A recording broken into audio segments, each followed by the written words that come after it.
my husband dropping off my son at the school.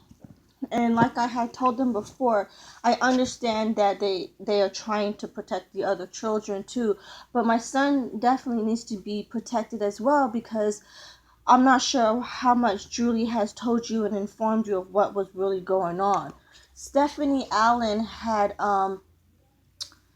it all started because my son had confided in a teacher about the situation that my husband is not allowed to be around where kids congregate because he hasn't been able to, do things with his son according to the allegations.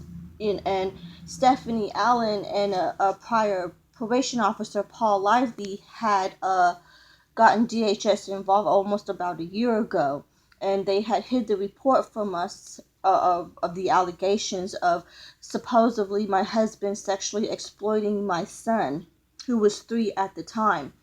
And they are trying to use the fact that there is no child victim in my husband being a sex offender. Like I've told the school, you can't be a sex offender unless you have a victim involved, and 9 times out of 10 the victim is a child dealing with some type of child abuse or sexual abuse or something like along those lines.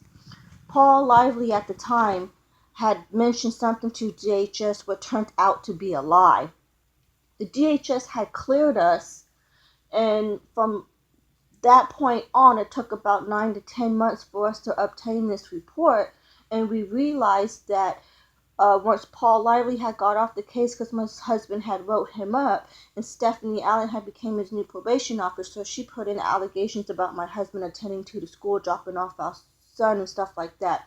But if he's on GPS tracking device, she should have known that he was at a place supposedly where he wasn't supposed to be, is what I would think. But because the school had called Stephanie Allen informing the situation because of the concern of what the comments my son had made, we have been going to court, and we're still going to court. And she is putting on these allegations about my husband going to school and things like that, but then the charges was dropped about him going to school and being where kids congregate. So my whole confusion is, don't I would have think that the school would think it's a red flag that first you put on these allegations that this man is around schools where he's not supposed to be, to where you put in a safety plan where DHS is not involved, to where the court is putting a mandatory safety plan on a supposed registered sex offender. Is I want to back up for just a second because I'm hearing you, and I hear that you've got concerns about what I'm hearing you say is that your concern is that your husband is not able to come to the school to pick up or drop off well, your kiddo. Is and that what I'm hearing? and he's not allowed to even participate. He's already missed out the first half of the year of his son's participating in school. He's not able to go I do. to I parent. understand that. There's a couple things that we have to be very mindful of. One is that we have court documentation stating that your husband is a registered sex offender. We have also received instructions from the Department of Justice, from his parole officer, stating that a condition of his SO status is that he cannot be around minor children. And you know what's so funny? But for us, that is where this all ends. That is the bottom line for us. We are a licensed preschool. We cannot go against legal documentation that has come to us stating, one, that he is in fact a registered sex offender, and that condition of his release, condition of that parole, is he is not allowed to be around other minor children. So at this point, because he is a registered sex offender and he has parole conditions, we are obligated legally to follow them.